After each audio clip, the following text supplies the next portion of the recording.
Everybody.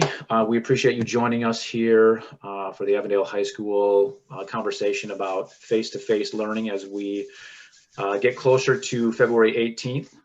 We're excited to be able to get some kids back in the building. I know that people have lots of big decisions to make for this survey here. And so I wanted to offer some insight on that. We've got lots of people on here tonight from our central office. Jamie and Patrice, Jamie Brooks and Patrice Howard are here from the high school to join me. Kim Olzak, one of our counselors, is here as well to offer any advice as questions happen. So I'm going to share my screen and I'm going to talk through about how tonight is going to look, and then we'll go from there. So can I get a thumbs up that we're able to see the screen currently? The thumbs up. Okay, good. I got a thumbs up. Okay. So for tonight, how you're going to be able to ask questions. This screen, you'd see my pretty face where the D is, but I wanted to take that out so you could actually focus on where you're going to go to chat. So the chat box is open specifically for you to ask questions to Ms. Howard. So Ms. Howard is going to facilitate the questions. We've got Mr. Brooks running security for us, and then they're going to chime in as well as Dr. Schwartz and Mr. Koch and Kim Olzak as questions arise at the end. So we're going to go through the presentation.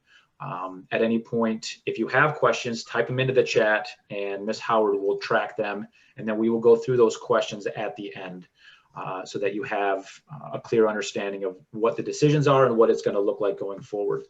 So again, if you look on this, and if you're on a mobile phone, you're going to have to hover over the bottom and click on chat to be able to enter your question in. If you're on a computer, you can see on the diagram here, you can click to open the chat box down at the bottom. And then where it says to everyone, you're going to want to select Patrice Howard.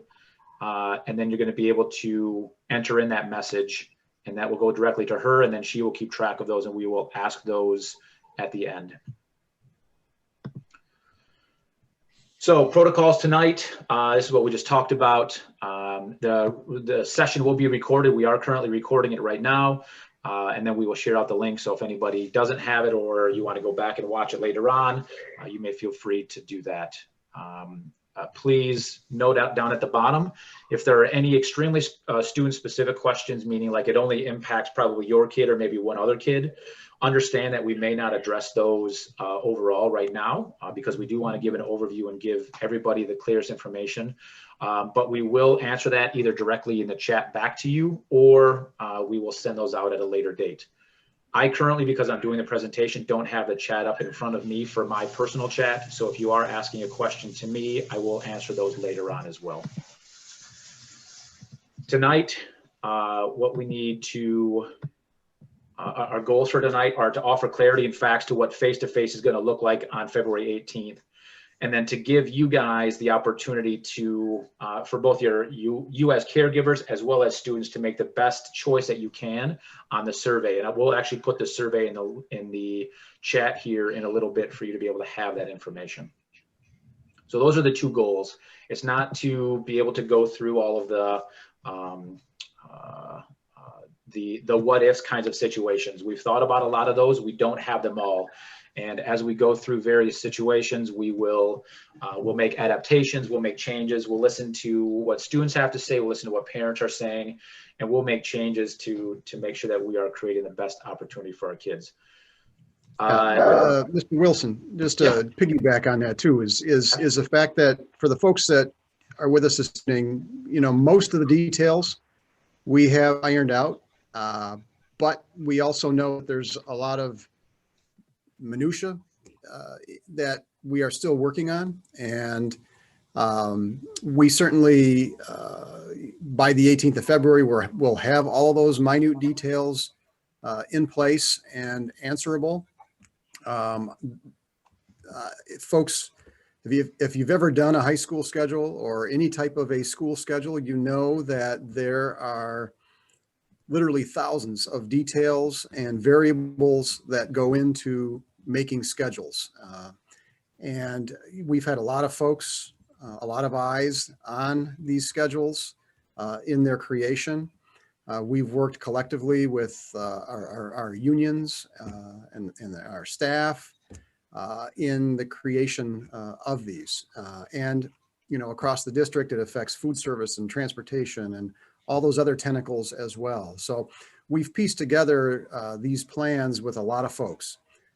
This wasn't one person just going in a room and shutting the door and coming up with a schedule. This was a collaboration of many. And we've also learned a lot of lessons of what not to do from districts that have gone in hybrid schedules before us. And we've actually learned from their mistakes. So we're actually able to incorporate best practice in our implementation, learning from those folks. So again, tonight you're going to get a lot of information. It's not going to be every single little piece of information perhaps that you're wanting, but those details will be coming and certainly will be in place by the time we begin on the 18th of February. So I just wanted to give that little caveat, Mr. Wilson. Thank you. And to be clear, this presentation, as well as, excuse me, the link to the conversations that we're having, as well as any of the documents that you see in here, I will be sharing out as well. So you will actually be able to see them and ask any clarifying questions that you have after that. So what are you actually making the decision about, and can you change it? So this document actually this information came directly from the survey. And the survey link you can see there. I will put it in the Google chat at the end, or sorry, I'll put it in our chat at the end so that everybody has access to it. But you're making a decision on whether or not your student is going to be remote learning, which would mean continuing on with what we are doing right now, or if they're going to make a decision to come back for hybrid in-person learning.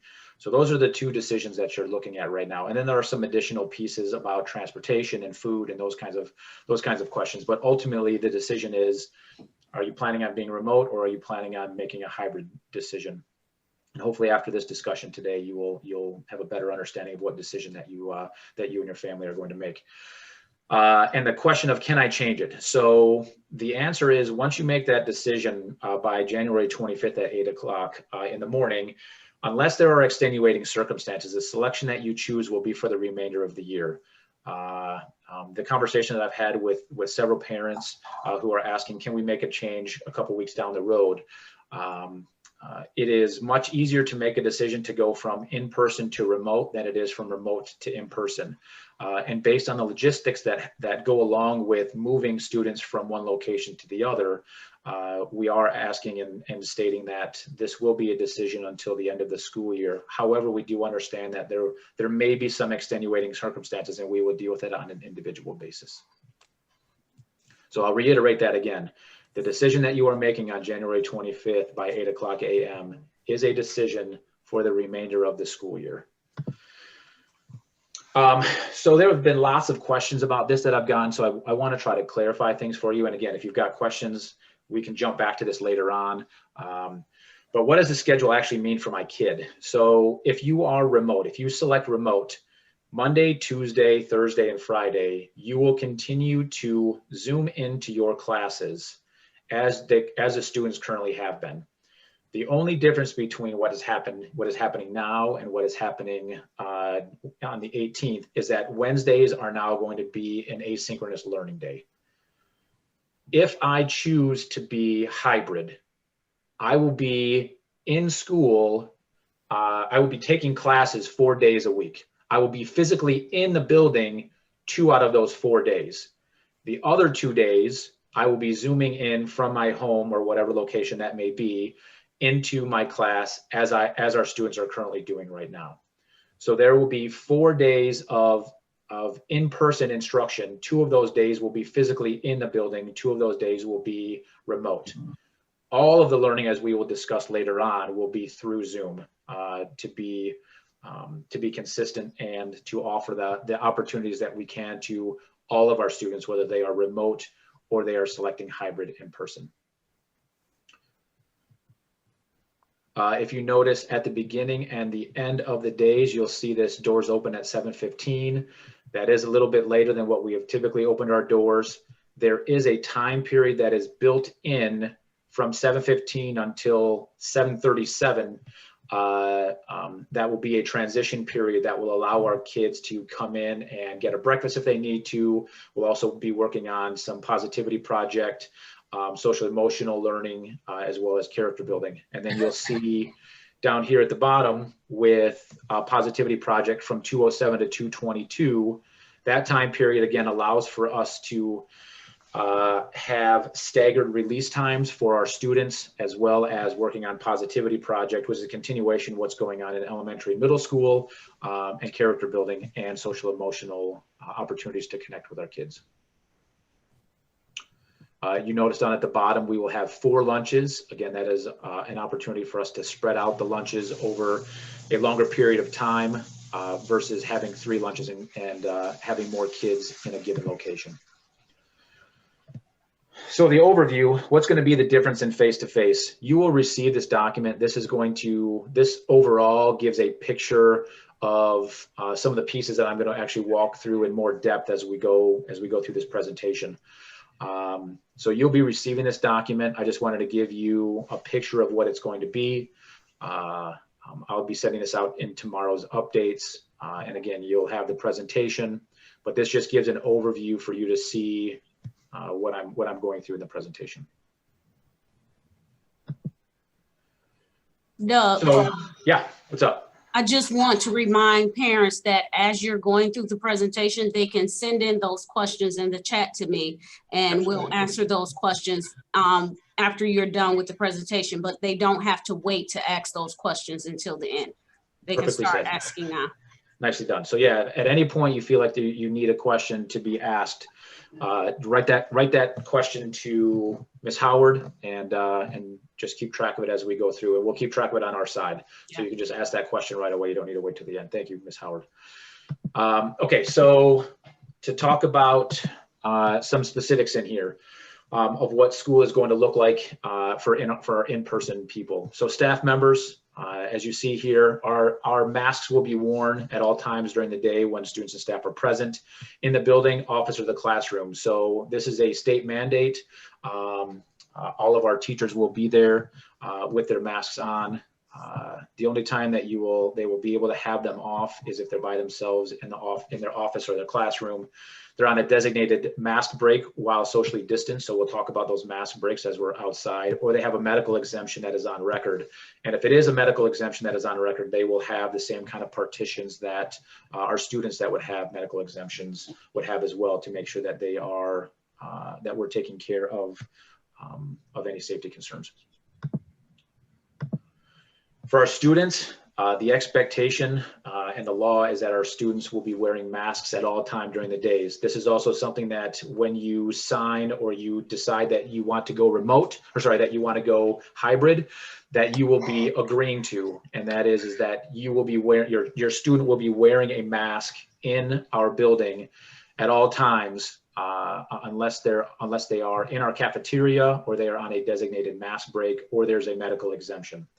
And I put that piece on the bottom, not to worry anybody, but to let people understand that if there is a student that is refusing to wear a mask, that we are taking that seriously, because it is a safety concern, and that we will be, we as administrators will be working on that to make sure that happens. We will provide 2 cloth masks per student. Whether they have their own mask and they want to bring those, that's fine, but we are providing masks. We will also have disposable masks if a student, something happens to their mask during the day, or they show up and they didn't have one, we will have a disposable mask for them to be able to have as well. Students with mask exemptions, there needs to be a record on file at the school that they are indicating they are exempt. We will have, and each student will have an identifying bracelet, and in each of those classrooms, we will have shields that will be up on the desks. So those students, again, will be in a safe environment, and will be protecting others as well. So questions about mask breaks. So we're going to be wearing these masks all day with the longer class periods that we're talking right now. We're talking between 87 minutes and 98 minutes per class, depending on when that class is. We are looking at about a 10-minute mask break per class period. And so those mask breaks will take place outside. Our students and our teachers will walk outside together, we'll spread out, and they will be able to take about a 10-minute break. If somebody doesn't want to take a mask break, then we will have partner teachers that they will then go in and sit in those classrooms if they don't want to go outside. Understand, a question may come up and say, well, hey, look, they're going outside. Remember, the students are not going to be using their lockers, so they're going to have their coats with them, they're going to have their backpacks with them, and so they'll be able to take those coats and just go outside and be able to walk around and take a break from the masks. In our hallways, we're going to have 12-minute passing periods. We're going to have a staggered release from our classes so that there's not overcrowding in those hallways. Just to be clear, there is absolutely no way that we can keep our kids from social distancing while they are walking in the hallways. We don't have enough manpower to be able to do that, or human power, I should say, to do that. So our goal is to facilitate a flow in our building so that our students are constantly moving and they are then able to walk around the building and get to where they need to go. So we have put directional arrows throughout our building, and our students and staff will be required to follow the arrows so that we all follow the flow. They will be asked to, actually they will be required to continue to move until the staff's, or until the teacher's room is available for them to get in. So they'll continuously walk in spaces. So this will be a map that we'll share with everybody. One of the things that we're planning on doing on the first couple of days is giving this map to everybody and having them code out where their classes are so that they will be able to identify, okay, this is where my next class is. We're also going to walk through physically with them when they're in the building. We're going to take some time to practice where these routes are and how we get from one place to another. We do have some areas that are designated with yellow that are going to be two-way streets. But the majority of the building will be one-way directional moving around the building. For hallways, we will not be using lockers. They will be able to carry their backpacks. We currently are waiting for all of our computers to be imaged for the district, and then we will work on a distribution for all of those. So we will have computers in people's hands prior to starting. So the goal will be is when they have their backpacks, there's not going to be a lot of books that are going to be in there. They will be able to use their computer, but they will not be able to have their locker. So they'll have their coats with them as they walk through. Our drinking fountains are all closed. We currently have on order, and they're currently back order right now, but the refillable water bottle fillers, and we are waiting for those to be brought into our building. Once they are in the district, then they will be put up in, in our halls, so that we'll have those refillable drinking fountains. But currently we do not, but students are going to be able to have their water bottles in our hallways. We are working on what that's going to look like to refill them through the day. Masks must be worn at all time. We are not allowing food or drink in the hallways because, again, that leads to taking our masks down and creating an unsafe environment, especially when we're in close proximity with people. During passing times, our Safe Ed staff will monitor the 2 Main Street bathrooms. This is not for a safety piece for our bathrooms. This is a how do we maintain not having too many people in the bathroom at one time. So we are only going to have a limited number of students that are going to be using the bathroom at one time, and that will be monitored by Safe Ed. And then all the bathrooms will be opened during class time. So the classroom, first week of teachers in person, we're going to be talking about norms. We've got some checklists for our teachers to go through, addressing what COVID-19 life is going to look like in our building, respecting space. So we're going to talk about what our sanitation stations look like. How do we walk the building? What is a lunchroom going to look like? How are we going to get our food? What is okay? What is not okay? How are we going to transition from mask breaks? What do mask breaks look like? And establishing all of those things, because we've literally been out of school for almost a full year now. And so we need to reestablish those norms as well as those relationships, because we've seen lots of black screens, or we've seen kids' faces through Zoom. And then as we go through that, students that are remote will join in, and that will be communicated by the teacher. So there may be a half hour of physical walkthroughs in the classrooms the first couple of days in each of the hours as they practice that, and we develop those habits, and that will reoccur on Thursday and Friday with one cohort, and then Monday and Tuesday with the next cohort, and then we'll be able to start working on what those habits and being more consistent. In the classrooms, the desks and tables will be 3 to 5 feet apart. The majority of them will be 5 feet apart. Some of that will be dictated by how many students are going to be in each class. So we don't have those full numbers yet, obviously, because we're waiting for the 25th to happen. Once the 25th passes and we're able to get those numbers, we'll be able to say, we'll be able to determine how far apart those desks can be. The tables that you'll see, the desks that will have, there'll only be one student, and there will be at least 3 feet, but like I said, we're aiming for 5 feet apart. Students will follow a seating chart, so they'll be, oops, I just went backwards, sorry. Okay, students will follow a seating chart. They will stay in their seats unless they have to go to the bathroom. So there'll not be a lot of moving around the classroom. Again, as we move around, we end up being in too close a proximity to other people, and safety becomes an issue because we're then not following the CDC guidelines. As it says in there, students and teachers will remain seated at their desks and tables. The bathroom break will be the one time that you'll be able to get up and walk around, as well as the mask breaks. So here is one of the big pieces that I need to make sure that we're all hearing and listening to. So teachers will continue to deliver instruction via Zoom. So no matter whether you are in person in our building or whether you are home remote learning, all of the instruction will continue to be through Zoom. That means if I'm sitting in a class, there will be a teacher that will be in the classroom talking to people on Zoom.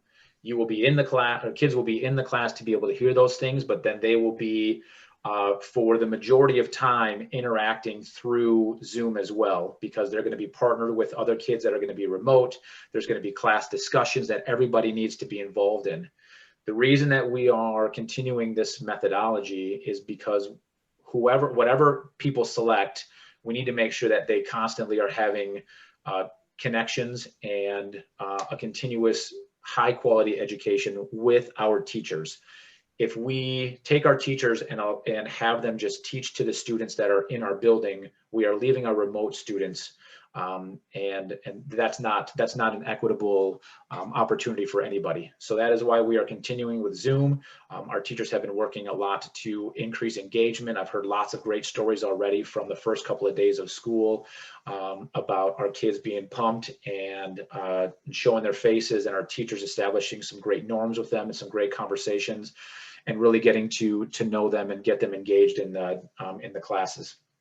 So we will continue to do it on Zoom, whether you are in our building or remote. I just want to make sure that you are very clear on that. If the students are going to bring their own, so we will be a one-to-one district. So when they're coming in, they will need to make sure that they bring their devices. We will not have devices for them at the building for them to switch in and out. So they need to make sure that they are charging them prior to coming to school. We will also have opportunities for them to charge them through the day. We are investing in various plugs and charging outlets throughout the day, because we know that being on Zoom is going to drown the battery. So we will have those in classes, but again, it's going to be important that people are coming prepared. Cleaning up students use materials and high touch points. They will be conducted every time. So if a student is using something in our building, not only will it be cleaned at night and deep cleaned at night, but if there happens to be a material that is shared, we will clean those materials right away. That means a desk, for example, once the student is done with those desks, our teachers will be cleaning them in between the class periods during those 12-minute times. Only water bottles are permitted in classrooms. if they have a water bottle in class, they are able to lift their mask up and take a drink, or use a straw. But we want to stay away, and these are some of the patterns that we're going to develop. We want to stay away from pulling our mask down off of our face and then taking a drink, because again, we want to limit the amount of exposure. Just to reiterate the Zoom piece, classwork will be electronically delivered. So there should be a limitation or a limited amount of materials that students will be bringing. If you have a desire to bring paper and pencil, that is absolutely fine. Students will be able to bring paper and pencil. It will just not be something that we will be offering up to everybody, because we can't offer the paper and pencil stuff to the kids that are remote, and everybody's going to be turning in their documents via Google Classroom and digitally. So if it's something that you prefer because you like to write stuff down and you want to take notes that way, and you're in person or you're at home, you may feel free to do that. There will be sanitation stations, which will include hand wash as well as Kleenex stations. For bathrooms and hallway passes, we are going to have a QR code. So students will use their phone, and we're trying to be as touchless as we possibly can. So you'll actually hear this conversation a lot as we go through. Hallway passes, students will walk up and scan a QR code. That QR code will lead them to a form. They'll fill out their form with their name and the teacher that the class that they're asking for. And they will hit submit, and then they will receive a receipt, and that receipt they will show their teacher. This allows us for a timestamp. It also allows us to help with contact tracing. And so they will then go and use the bathroom and then come back to class. We'll also use a similar system with our front office. We're working on setting up a calendar system that we will then use and email students. Our front office is looking at utilizing Zoom as well as emails to work on paperless and touchless passes. So if a parent calls in and tries to, and is trying to get their student out of the building because they're going to a dentist appointment or whatever, we'll be sending them an email after we get the call from you, and then they will be showing SafeEd and then be able to leave the building from there. But it is important that we're trying to be as touchless as possible, and we'll get the kids to recognize what's going on. For cafeteria, all food will be consumed in the cafeteria. Again, our goal is to limit exposure. The lunches will be 30 minutes. There'll be a 10-minute passing time. That 10-minute passing time is actually more for the cleaning in between.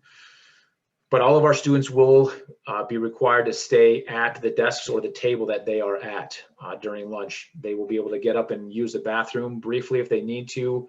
But again, to limit exposure as well as the close proximity of people, we will not be able to do what we've typically done with lunches, and that's have people stand in Main Street with each other. They will be remaining at their desks. Currently, right now, we can fit 77 desks in the cafeteria. We'll be actually doing a mixture of desks and tables. The tables will have 2 people at them sitting at far ends because they're 8-foot tables. And according to CDC and our cafeteria rules, what you see on there is all spaced at least 6 feet apart. That's the edge of the desk to the edge of the desk. So they'll actually face to face, they need to be 8 feet apart. And so we'll direct kids where to go, and then when one area gets full, we will fill up the aux gym, and we'll have more seats available than what we will have as students, because we do want them to have some choice in this, and we will not be dictating where they sit, but they do need to sit and maintain the space that they are in. They're not going to be able to move the desks around. They're not going to be able to move the chairs around. We will not have them in the hallways. And we will have sanitation stations up for people. We're going to have lunch distribution stations. So all the lunches will be pre-packaged. What I mean by pre-packaged is if you're going to order pizza, everything will be in a box. Utensils, any kind of condiments, all of the lunch will be in that box. You will walk up to the 2 or 3 stations that we have in each area, tell them what you want, grab your lunch, and go. There will not need to be, all the lunches are currently free right now based on what we are using. Any extra that you would want to purchase would cost money, but that would be worked through Chartwell's. Mask must be worn unless you are eating. If you're walking to the trash, if you're going to the bathroom, anything along those lines, you will need to be wearing a mask. We will not have the vending machine. The beehive will also be closed. We will be potentially looking at opening some stations, depending on how flow goes and if we can figure it out for both Chartwells as well as the beehive, but that will be farther down the line. And also no microwaves will be available. So any students that are bringing food from home, it will have to be something that is already pre-made. We will not be allowing microwaves to be utilized. We're just not going to be able to clean them fast enough, and there's too many touch points on them. So here's a picture of what it will look like. You can see that there's desks over on the side. There's about 30, I think 35 desks that are sitting over on the side, and we've got some tables that are set up, and you can see the chairs at each end of them in order to maintain that 8-foot face-to-face difference.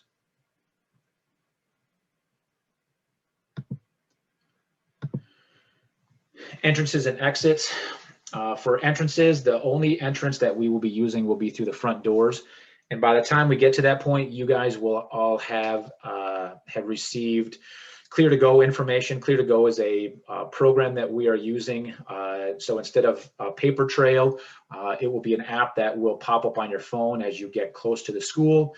When you get close to the school, it'll just pop up on your phone. They'll be able to click it, and it'll open it up and it'll ask a series of questions. And when you walk in the building, you will show your phone, and any student walking in will show their phone, and it will have to have a green shield on there, and we will check the timestamp to make sure that is valid for that day.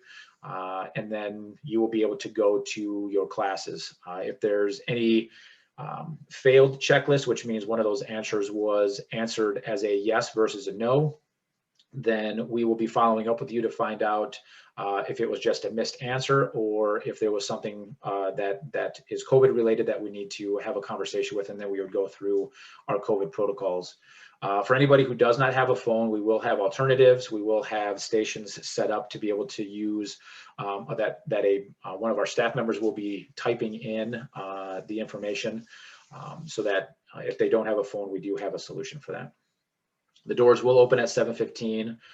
Class will begin at 7:37. However, we do want our kids to be able to get into those classes earlier. And as I stated before, we'll have a designated time for breakfast that will probably be between 7:15 and 7:25.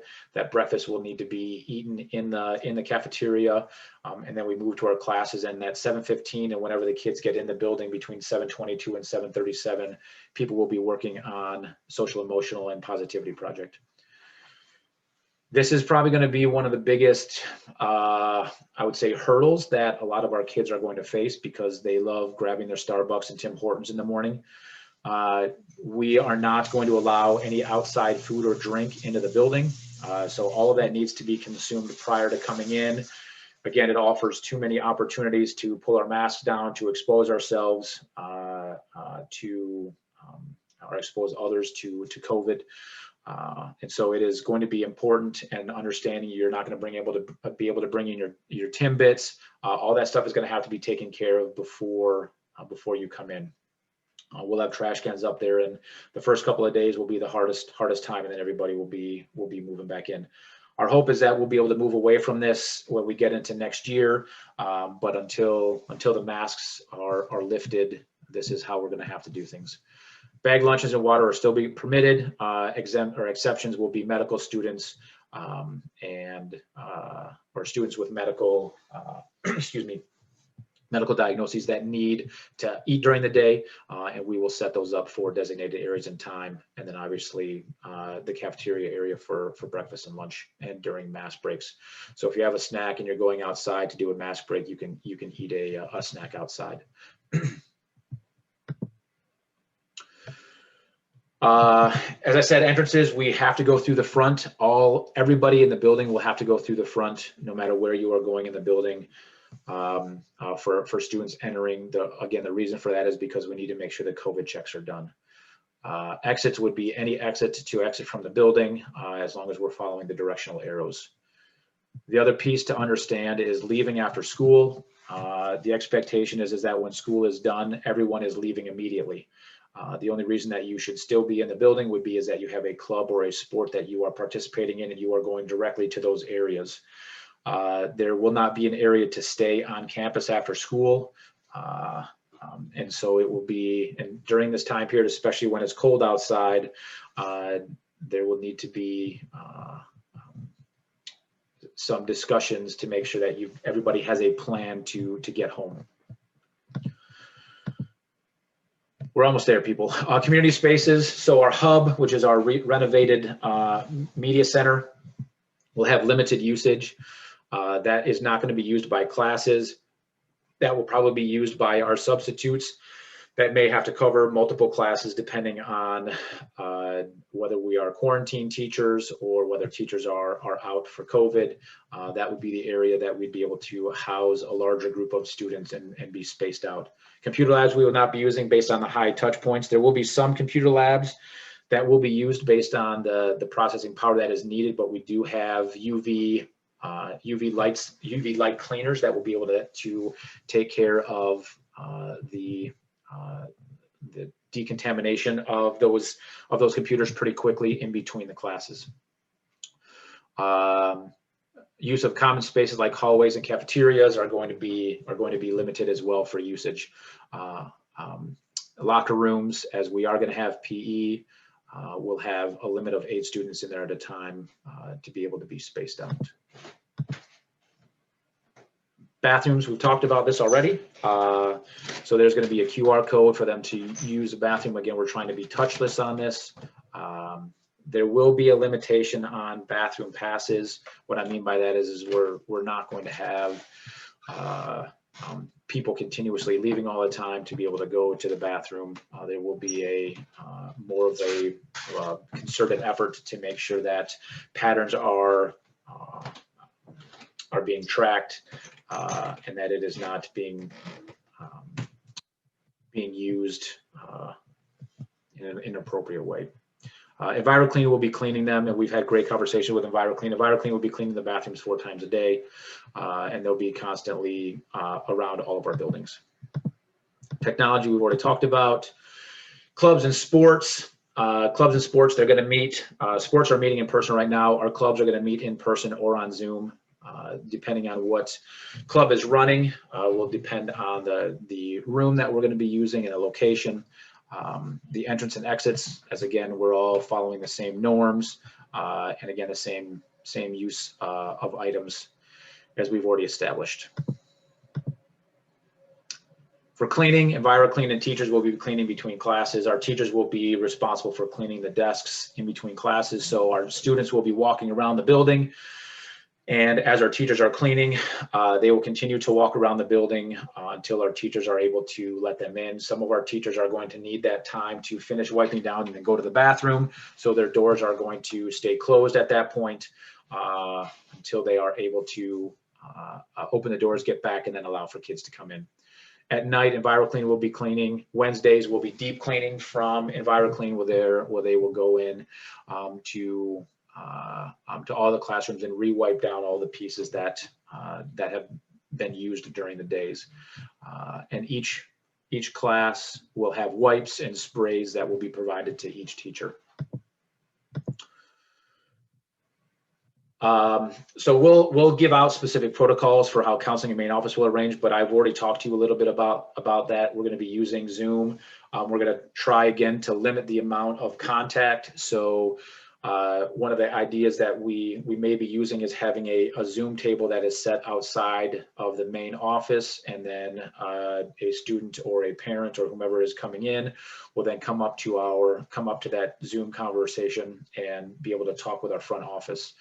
We're also looking at how we can offer counseling opportunities. Our counseling offices are pretty small, and so how do we set up Zoom conferences in our different areas? We are thinking about utilizing our hub smaller rooms to be able to have a student go in there if beforehand it is set up and off of a calendar, and that meeting is already prearranged. And then they would go into those areas and have conversations. If it was supposed to be a more personal conversation, then we would ask the counselors to be able to go down to a different room, and we as an admin would be doing those same kinds of things. For parents and people coming to the building, if you are dropping something off, we will have something outside of the main entrance. So you will be able to drop something off and be able to put a sticky note on there, and then we will take it inside and deliver that. But we are trying again to limit the amount of individuals that are coming into our building. In general, I've talked about these things already. Asynchronous Wednesday, to be clear, Asynchronous Wednesday, there will be office hours, there will be planning periods for our teachers, and there will be what we call professional learning communities, which is when they have a chance to collaborate with each other. For you and your students, there should not be any longer than a 15-minute assignment on those asynchronous days per class. And those assignments should be something that is either focusing on social emotional check-ins or a continuation of what they were working on the day prior to that. It should not be new material that the students aren't able to handle. And again, it should be manageable so that the kids are staying connected, but also have an opportunity to work on something that is manageable. There are going to be office hours every day. We will push out what that calendar is going to look like. But during that Asynchronous Wednesday, there will be office hours. There will be no office hours on Monday, Tuesday, Thursday, or Friday. All office hours will occur on Wednesdays. For COVID, if a student feels sick or they arrive at school sick, we have a quarantine room. Our quarantine room will be on the back side of our gymnasium. It will be monitored by a health room monitor. We will have access to Carrie Quitmeyer, who is our school nurse, one of our nurses from Oakland County that will be helping Avondale out. And then we will follow through with contacting caregivers, and then that student will be required to follow those COVID protocols, and we will document all of that as well. Drills, we will continue to follow and have our drills in our building. And depending on the drill that we are running, we will follow the same protocols that we currently have in place for social distancing. Just wanted to show you this. You will get this document as well. I'm not going to talk about this in depth, but this does show what Avondale's guidance are for shared materials. So we do have a plan for that. And last but not least, I know you band, theater, and choir people are out there wanting to know what's going to happen with band, theater, and choir. So this document I will also share out with you. This is a document that was created in conjunction with our band, choir, and theater teachers, as well as administration. So this was designed together. I know there's lots of reading on there. I'm not going to leave it up there for you, but I will be sending this out tomorrow in our documents so that you can read it. But I do want you to know that we do have a plan for people that are in our building on how they are going to work on band, choir, and continue doing theater. So I believe that is the last one. It is the last one. I don't know about you guys, but I'm tired of hearing me talk. So I'm going to exit out of this. I'm going to stop sharing, and then we can answer any questions. Okay, good afternoon. Our first question is, will freshmen have an opportunity to walk the building and find their classes before the first day? Great question. So we are currently working on having some open times. We weren't going to require all the freshmen to come in, and actually we have some new students that would also like to walk around. So we are trying to figure out what makes the most sense to open up some times to allow people to come in, and we would set up tours to walk. The other piece that we're also looking at is the first couple of days of school, those time periods that I was talking about that first half hour. We are actually specifically going to walk through with all of our freshmen, and we're going to give them the map, and they're going to be able to color the map, whether they do it on their phone or whether they do it on a sheet of paper, to know where their next classes are. And we're going to walk the entire building so that they will get used to where they need to go and know where those classes are as they go through the building. And that will be repeated throughout those days. So we will be intentional about our freshmen specifically so that they know where they're going. Will students have an opportunity to eat lunch with their classmates during 3rd and 6th hours? They will have an opportunity to eat lunch with their classmates. They will get to choose their seats. They will not be able to move their seats. So if you're talking about being in the cafeteria with your classmates, yes. If you're talking about being in close proximity with them, the answer would be no to that. So the picture that I showed you, they are going to be 6 feet apart minimally when they take their masks off. So they'll be able to talk loudly with each other, but those conversations are going to be it. Okay. Will student drivers need a parking pass? And if so, where do they get it? Great question. So we are not going to, do parking passes for this year since we don't have very much time left. So if there are issues with your car, we'll find out who you are and we'll do it that way, but we're not going to have the students purchase parking passes. Okay. Can students attend clubs in person if they choose remote learning? Yes, they can. We have the same policy that we do for sports. Any student that is remote or that selects remote, if they decide to do any extracurricular activity, so whether that's theater, whether that's any club, whether that is a sport, they do have the opportunity to come on campus. Again, as long as they follow the safety rules that we have here, they go through the proper COVID check-ins, and they are not showing up until their designated time. So if you are remote, you cannot come to school at 2 o'clock and come in the building. You will need to be engaged in your classes until that time period. And then you can go and participate in those after school events. It would probably be beneficial to you if you are looking to be involved in those clubs and sports after school, that if you are remote, that you communicate with your coaches and sponsors to let them know, hey, look, I'm going to be a little bit late because I am coming from home and I do have class until 2:20. So Doug, your answer to that question is a perfect segue into the dual enrollment question, because I had several questions come through about students with dual enrollment classes. Are they required to stay home during those hours? And if so, are they allowed to arrive to school late or leave early to continue those classes remotely at home? So the answer to that question would be, it would be preferable if they were, well, I mean, they get excused out of those classes anyway. So it would be preferable that they stayed home. They can arrive late or they can leave early based on those dual enrollment classes. If there is a given situation where a student is really in need of a space to be during that time period, they will need to contact us and we will work on a solution. Okay. What will remote students do during mask breaks, lunches, etc.? I hope they do the same thing. So part of the mask breaks, because they're longer class periods, and we're talking 87 minutes, there should already be some natural breaks in there because there should be some transitions in between engagement activities. And so the mask break realistically should be, or is a break for the students that are on Zoom too. Some of the conversations that we were having earlier today, some of our teachers were asking, hey, well, what does a mask break look like for a kid who is at home remote right now? So we were working through various protocols on that. To me, the conversation I had with them is it is a break for that student as well. So they get a 10-minute break, and again, it's working on time management. So the plan would be is for our teachers to put all of those students into a waiting room so that they are not communicating with each other through Zoom while the staff member is walking away. And then when they come back in, they can enter those students back in, and then we can start class rolling again.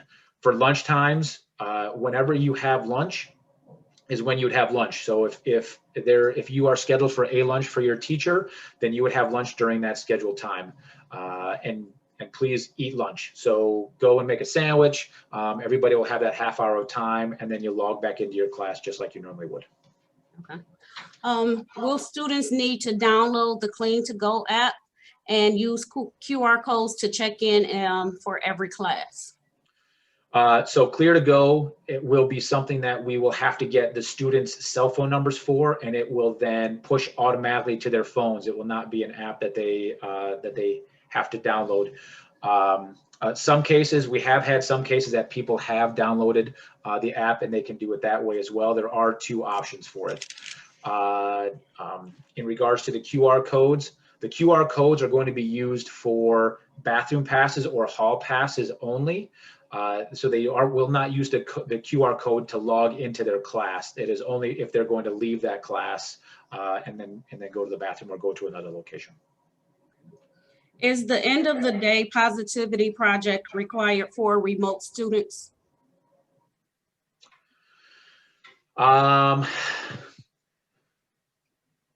Great question. So the goal of both sides of that is we want to have some time that is dedicated to social emotional learning.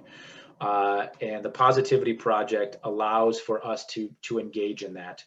But it also is a time period where we will be transitioning people in and transitioning people out.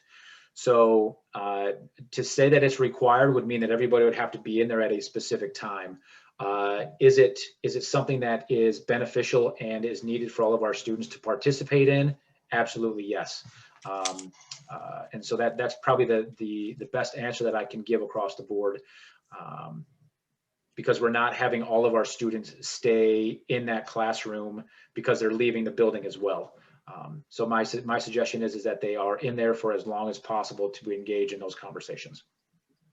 Will teachers and hall monitors be in the hallways during passing time? So we don't have hall monitors anymore. We have safe ed staff. So our safe ed staff will be in the hallways. Our administration will be in the hallways. Our teachers already have a task of cleaning the desks. And so they will be occupied by cleaning those desks and then taking care of whatever personal needs that they need to take care of. So the amount of teachers that will be in the hallways will probably not be very high unless they're walking around. And then they'll be in the hallways walking with our kids. But there'll be all of the admin and all of our safe ed staff will be in our building walking around in the hallways during each passing time. Okay, there is a question to the positivity project, a follow-up question. Can you explain what positivity project is and what students will actually be doing? Sure. So positivity project is actually they're doing it in the elementary school as well as the middle school. And it is a character building curriculum that is focused on how our students can not only pay attention to what is important to building great character, but then how they have conversations about that and how we can implement that in our school, and how do we challenge them to embed that in their lives to then change the school culture. Have internet access in the buildings been upgraded in order to handle the increase of Zoom sessions? Yes, the infrastructure was upgraded a couple years ago. Actually, they finished doing it at the beginning of last year, and the infrastructure is strong enough to handle all of the Zoom calls. Okay. If students bring their own device, do they have to connect to the school's Wi-Fi? Is that a requirement? If they bring their own device. Right. Can they use their own data plan, or are they required to connect to the school's Wi-Fi for in-person learning? They're not required to. They're not required to attach to ours. I mean, we've got kids that bring in phones and that kind of thing that are not connected to ours. It would be sapping their own data, but there's no requirement currently right now that we would mandate that they have to connect to our Wi-Fi. Okay. Can you explain the definition of deep cleaning? Can I explain the definition of deep? So deep cleaning. So there will be a large crew of EnviroClean workers that will be going through all the classrooms. On Wednesdays, we will have somebody that will be coming in and actually fogging the rooms and the spaces that our kids will be using. And so the deep cleaning is different than just the surface cleaning that will be going on with our staff, and then EnviroClean as you're going through and cleaning out trash cans, wiping down surfaces that they can see that were used. That would be the surface cleaning. The deeper cleaning would be every classroom is being thoroughly cleaned.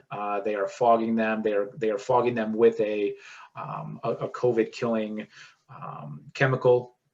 And that's what I would define as deep cleaning. It takes more time. They're being more articulate with what they're doing, and they're using stronger chemicals.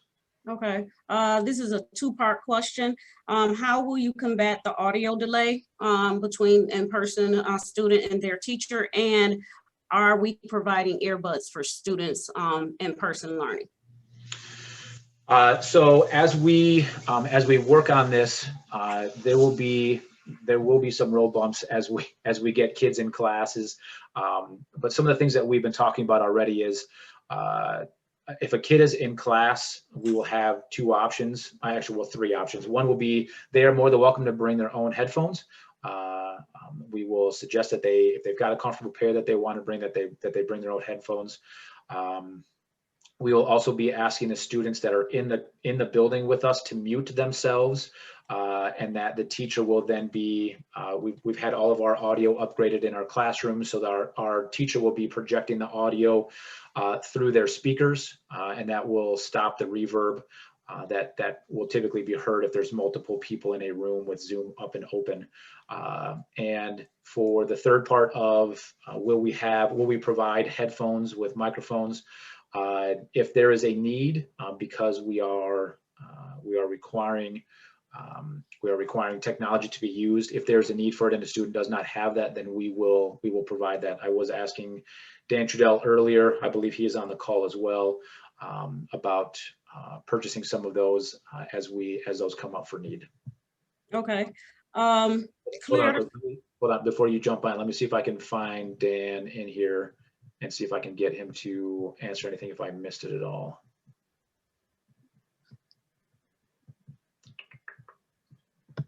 Go ahead, you can ask the next question. I'll see if I can get Dan on here. When the weather permits, are students allowed to eat outside in small groups? That is a fantastic question. So we were actually trying to do that last year, and then we got hit with COVID. So our plan would be, once the weather gets nicer outside, is to start looking at options to be able to eat outside. When we talk about small groups, we would still. Our thoughts when we were talking about this was we would open up our picnic tables that are outside, but we again would have to designate specific areas for them to be able to sit in. So some of you have seen kind of overhead views of the turf fields that have spots that are on them. So we would do something along those lines to designate areas for the kids to be able to sit outside. But because they're taking their masks off, and we will still potentially have guidelines that we have to follow, they would still have to be distant from each other. But we're definitely looking at how we can open up the outside to allow that to happen. Dan, were you able to unmute? Yep. Yes. Okay, good.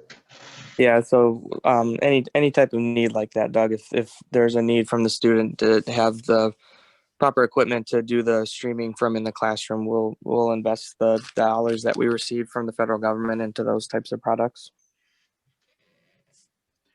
Rockin'. Thanks, Dan.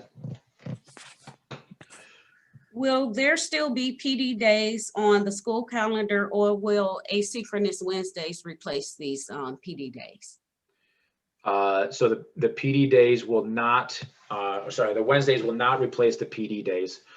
We will maintain the same schedule that we've had for any early release days, any PD days that that are currently in the schedule. When can parents and students expect to receive the directions to download the Clear to Go app?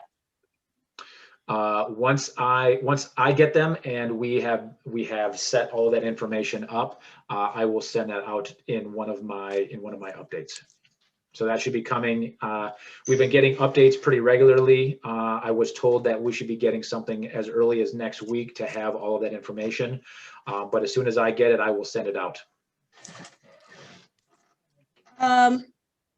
Will students be assigned Chromebooks for in-person learning? Yeah, so currently we have 1,500 computers that have been brought in. A company is currently working on what we call imaging them, so preparing them for use, and then we will work on a distribution plan. We will communicate that out, and again, the plan is to have those out prior to school starting, so that everybody will have access to that. Right now, we do have them in our possession, so it's just imaging them and then getting them distributed. And so everyone that would be in person has the ability to bring their own, but we will be supplying a Chromebook as well. There will be a sign out that they'll have to, or a form that they'll have to sign, that they are taking responsibility for it. It is, just to be clear, it is not something that we are giving anybody. We are loaning these computers. They do need to be taken care of, and there is a cost associated with damaging them or mishandling them or losing them. Could you offer a little clarity on students who choose in-person learning, InSeat, what that Zoom session will look like? As far as you touched on this, but I have several questions about our teachers remaining at their desk behind plexiglass, teaching only via Zoom. Our students required to remain on Zoom the entire time they're in InSeat instruction. So can you just offer a little bit more clarity about what that classroom will look like?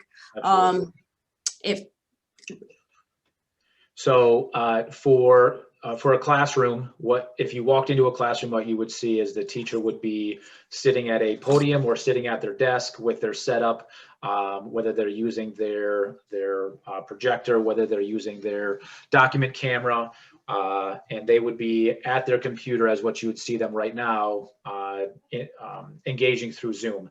The students will be sitting at their desks. The teacher will be sitting either at their desk or at their podium, again on Zoom, conducting the lesson. The students will not, just like we do right now, when there's an opportunity for students to break from Zoom and do some independent work, that will be allowed for the students that are in class as well. So students will not need to necessarily be on Zoom the entire time. If the lesson requires it and they're continuing on with it, then they would be on Zoom to engage with the students that are remote, as well as their partners that may be there, that may be across the room, that they need to communicate with. But as they go through the lesson, if there's time to work on things, they can shut Zoom down, or they may be able to shut their computer down if they're writing something on paper and pencil that they have brought in themselves. But it would look very similar to what you would see right now when you walk into their classrooms of where their stations are set up, except the difference would be is that there would be students that would be sitting in desks that would be distant from each other. Again, they would have their computers as well. And what we have talked to our teachers about is making sure that they set up their classrooms so that the teachers are able to see the screens of the students so that they can work on that security measure as well. Okay, thank you. That is the last of our questions. That's the last of the questions that I have on my end. So we'll wait and see if there's anybody else. Okay. Dr. Schwartz, Ken, Dan, Kim, did I miss anything? Jamie, did I miss anything that you guys wanted to add in? Good. We're good. I think you hit on just about everything, Doug. You probably have laryngitis. I do. I should have brought some water down here. Yeah. I think you hit on all the major details. Again, there's going to be some minutia that, we're still left to figure out that we will have figured out by the 18th. And, there's going to be things that we'll probably have to tweak as we go. Again, none of this is scripted. So, this environment has us all creating the airplane while we're flying it. So, I'm sure that there will be some tweaks as we go, but from a planning perspective, I have to say that, it's a sound plan. Our administrators have done a wonderful job. They've thought of everything and then some. And, you know, we've done our best. And again, as I said earlier, we've learned from districts that have gone before us on what worked well and what has not worked well for them, and incorporated that feedback. So I'm very confident that, you know, the plans that we have set forth provide for the safety, the security, and the equity of instruction for our in-seat students paired with our remote students. So under the circumstances, this is a really, really good plan. Is it ideal? Absolutely not. Ideal would be 5 days a week, full-time, like we were pre-COVID. That's what we want to be. So this is still far from ideal and what we want, but it's our first step, our first immersion into what normal will be. It's that beginning of steps to get back to normal. So, and I think, you know, you guys have done a great job at your preparation. Clarissa's iPad, I'm going to need you to type something in the chat. We're not having anyone unmute themselves and ask a question. So I just responded to that question. Oh, okay, good. Also, I have another question about busing that I can't respond to on my own. So are kids going to be sharing seats on the bus? What will busing look like? Ken, you're up. Oh, you can't unmute, can you? Hold on, give me a second. There you go. There we go. No, our game plan is loading back to front and offloading front to back, one student per seat. And they must wear their masks at all times on the bus unless they have a medical exemption.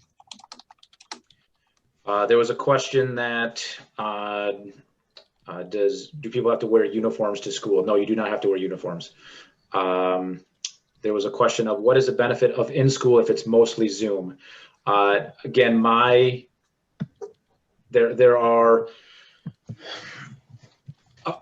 a variety of different thoughts. So my goal in this presentation is to not tell you how to do or what to make your choice on.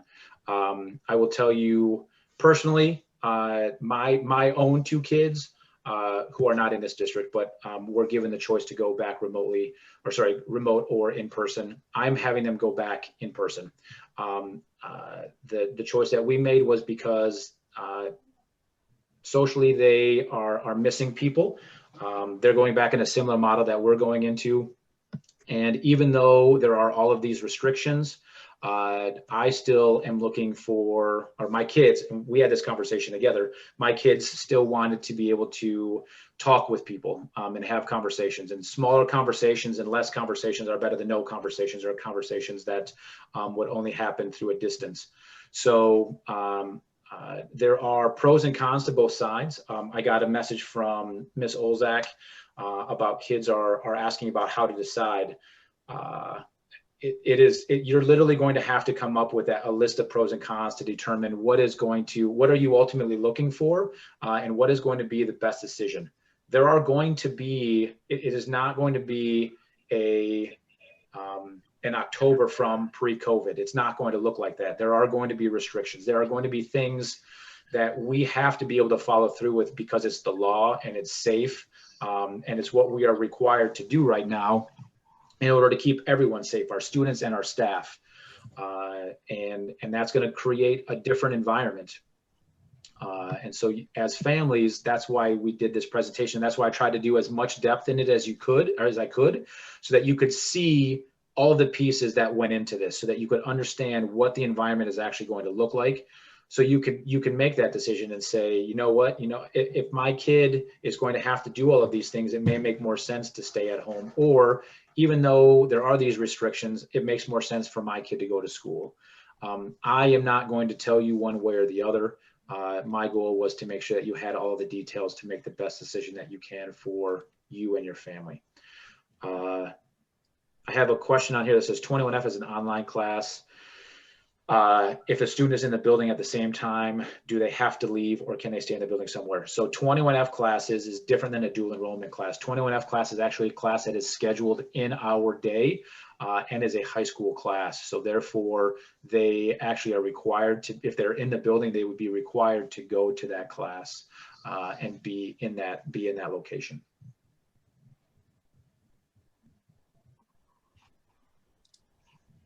So lots of great questions. Lots of great questions. Go ahead. I have a question about can students change their survey if they already submitted it in regards to food service? In regards to food service, Right. What will meal choices be? And if they've already submitted their survey for food choices, can they make that change? So the food choices are going to be, I mean, Evan Manning, who is our Chartwell's manager at the high school, is coming up with what the menus are going to be. So you can go back, I mean, you can, it's probably going to be easier for you to let Mr. Manning know or send one of us an email if there's a change that you would like to make in regards to that specific of a detail. If you want to go back on and change your remote or in-person decision, you can go back on and do that survey and make that change, and we will update it in our on our side of the data that we're collecting. There was a question about, will teachers have the vaccine by the time in-class starts? Very few of our staff members will have both doses of the vaccine. There are limiting numbers both in Macomb County as well as Oakland County. They ran out pretty quickly. For myself, like I've got my first dose would be on the 4th of February and my second dose is the 22nd of February. The majority of our staff that I have talked to have something along those lines or are on a waiting list and are making calls on a daily basis. So I had several people that called me or that told me today that they were able to jump onto a list and are now working on getting those vaccines. But there's a 17 to 22 day window between the first dosage and the second dosage. And so the likelihood of all of our staff being vaccinated is slim to none.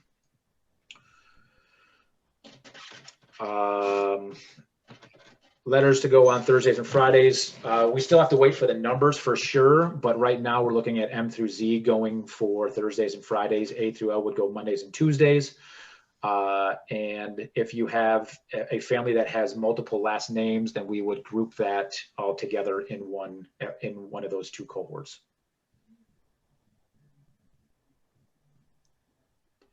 So I know there may be questions that pop up later on. I know there are people that are not here that may be asking questions as well. I've been answering questions all the time through email or through phone calls. So if something comes up and you want to know, feel free to give me a holler. Our whole team has been working really diligently on this. We've got staff members that are on a back to school team that have been cranking out a lot of the documents that you've seen. The PowerPoint or the presentation that I went through, the majority of that was from some of our staff members that are working on that team with us. And we're just doing a lot of great work to get our kids back in the building. And we're looking forward to it. Any last questions, Patrice? No, that's it. Just a thank you to the team for all the hard work from some of our parents.